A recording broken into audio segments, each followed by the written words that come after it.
मैं शिवशंकर शर्मा हूँ, आगरा विकास प्राधिकरण का सरकार द्वारा नामित सदस्य हूँ। जी भाई साहब, आज जो आपने ये जो शुरुआत जो की है, ये मैं एडीए में पहली बार देख रहे हैं कि किसी भी नौवें सदस्य द्वारा इस तरीके से एडीए का ही विरोध किया जा रहा है। क्या कारण है आपका विरोध करने का? क्या मसला है आज? इसके मूल में दरअसल प्रधानमंत्री जी और हमारे माननीय मुख्यमंत्री जी की इस देश और प्रदेश के लिए स्वच्छ प्रशासन देने की मंशा है। तो हमारा जो प्रेरणा देने का काम जिसने किया है वो प्रेरणा है मुख्यमंत्री जी और प्रधानमंत्री जी की। का आगरा की जनता ने, देश की जनता ने हमको गुड गवर्नेंस के लिए चुना है और हम जनता को गुड गवर्नेंस देने के लिए कटिबद्ध हैं और हमारी ड्यूटी है। और ऐसा करके हम कोई जनता पर उपकार नहीं कर रहे हैं। हम जनता ने हमको जिसके लिए भेजा है उसकी भरपाई कर रहे हैं। हम आगरा विकास प्राधिकरण में पिछले लगभग 8 महीने से हमारी नियुक्ति हुई है, तो हम ये देख रहे थे कि यहाँ पर बड़ी अफरा तफरी है और हमारे कार्यकाल में एक बार बोर्ड की बैठक हुई है, जबकि सामान्यतः मेरी जानकारी में यह आया है कि यहाँ पर 3 महीने में एक बोर्ड की बैठक होती है। तो मैंने यहाँ पर अधिकारियों से और जो वीसी हैं उनसे मैंने कहा भी था, मैंने कहा ये क्या आपके यहाँ प्रक्रिया है काम की। तो उनका जो रवैया था टोटल मुझे ये लगा कि वो फिकर नोट वाले अधिकारी हैं। वो कोई ज़्यादा परवाह नहीं करते और आगरा विकास प्राधिकरण कायदे कानून से चले इसमें उनकी कोई रुचि नहीं है। उनकी रुचि खाली यहाँ पर किस प्रकार जनता का दमन हो, उत्पीड़न हो और किस प्रकार उनको पैसा देने के लिए विवश किया जाए, इसमें रुचि ज़्यादा है। जैसे छोटे छोटे अवैध निर्माणों को तोड़ने के लिए एडी अपनी कार्रवाई शुरू करता है, मगर बड़े निर्माणों को छोड़ दिया जाता है, उस पर आप क्या कहना चाहेंगे? क्या उनको संरक्षण मिलना चाहिए या उनके खिलाफ भी कार्रवाई होनी चाहिए? मेरा ये कहना है कि चाहे छोटा हो या बड़ा हो उसके खिलाफ कार्रवाई होनी चाहिए। गवर्नमेंट ने एक नियम बना रखा है और उस नियम के अंतर्गत छोटा यदि अवैध निर्माता है या बड़ा अवैध निर्माता है उसके प्रति कार्रवाई होनी चाहिए। अवैध निर्माण करता है तो वो शासन को एक तरह से आगरा विकास प्राधिकरण को फायदा कराता है। मेरी ये मंशा है या इच्छा है कि आगरा नहीं, विकास मेरा आपसे मतलब ये नहीं है कि विकास प्राधिकरण का फायदा कराता है।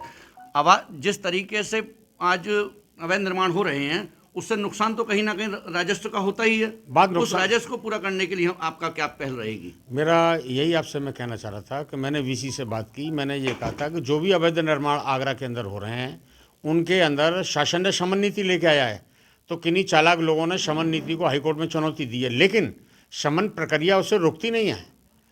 अब ये कर क्या रहे हैं कि लोगों को शमन का नाम लेके या अवैध निर्माण का डर दिखा के जो खजाने में पैसा जाना चाहिए था उसको ये जेई और ये सेक्रेटरी और ये वीसी सब उसको गोलमाल करके और हड़प रहे हैं। मुझे आश्चर्य है कि आगरा के डीएम जो जब वो लखनऊ विकास प्राधिकरण के उपाध्यक्ष थे तब उन्होंने वहाँ पर अवैध निर्माण से 1200 करोड़ रुपए का धन संग्रह किया, खजाने में जमा कराया। तो ये आगरा का विकास प्राधिकरण क्यों नहीं कर सकता इस प्रकार के काम? आज विकास प्राधिकरण के ऊपर कम से कम 8 से 10 करोड़, 1000 करोड़ का बाकी है। आप उसके लिए क्या पहल करेंगे? हमने जो हमारी जो आज की पहल है उसके पीछे कहीं भी ये बात छुपी हुई है कि जब 1200 करोड़ लखनऊ विकास प्राधिकरण इकट्ठा कर सकता है तो जबकि उसके ऊपर कोई कर्जा नहीं था। आगरा विकास प्राधिकरण के ऊपर लगभग 1000 करोड़ 1200 करोड़ रुपए का कर्जा है, जिसमें मुझे मालूम पड़ा कि कुछ कर्जा इन्होंने चुका भी दिया। ये अपनी ज़मीनें बेच बाच के चुकाते हैं।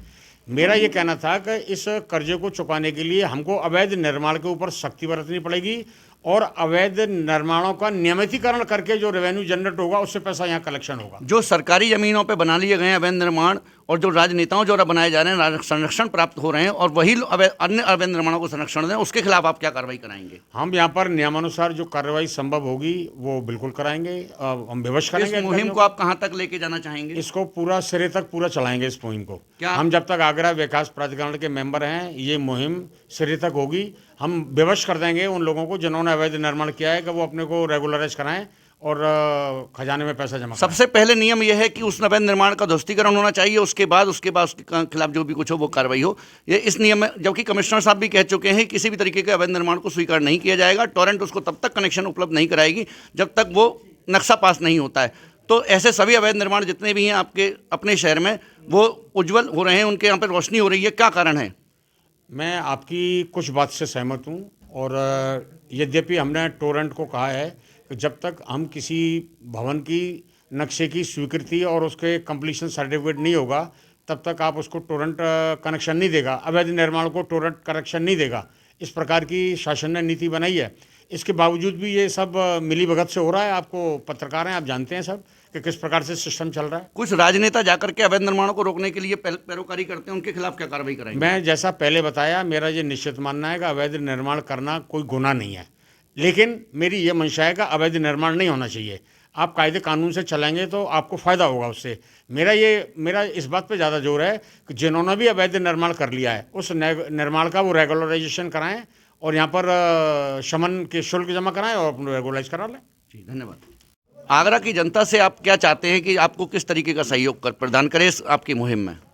मेरा आगरा की जनता से ये कहना है कि जो अवैध निर्माण किन्हीं ने किन्हीं अज्ञानता के कारण करा लिया है या कानून की अवहेलना करके बना लिया है या कानून की परवाह किए बिना करा लिया है, मेरा उन लोगों से आग्रह है कि वो सरकारी खजाने में पैसा जमा कराएं। किसी भी अधिकारी को, किसी भी कर्मचारी को वो पैसा नहीं दें, उससे उनकी जान बचेगी नहीं।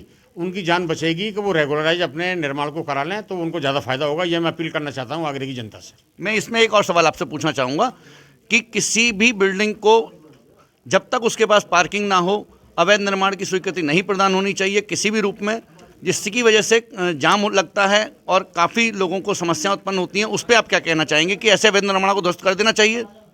मेरा ये कहना है कि शासन में ऊपर जो नीति नियंता है, जिन्होंने ये शमन नीति को लेके आए हैं, उन्होंने काफ़ी विचारोपरांत ये शमन नीति का निर्माण किया है। उसमें जहाँ पर किन्हीं चीज़ों के लिए पार्किंग नहीं है या अन्य प्रकार की फैसिलिटी जो मल्टी स्टोरी बिल्डिंग के लिए चाहिए ये नहीं है, तो उसमें तो मैं नहीं समझता कि वो रेगुलराइज हो सकता है। उनको तोड़ देना चाहिए, उनके खिलाफ कार्रवाई हो, यही आप चाहते हैं? जी, हम चाहते हैं कि जो रेगुलराइज नहीं हो सकता नियमानुसार उसको तोड़ना चाहिए। बहुत बढ़िया लगा आपसे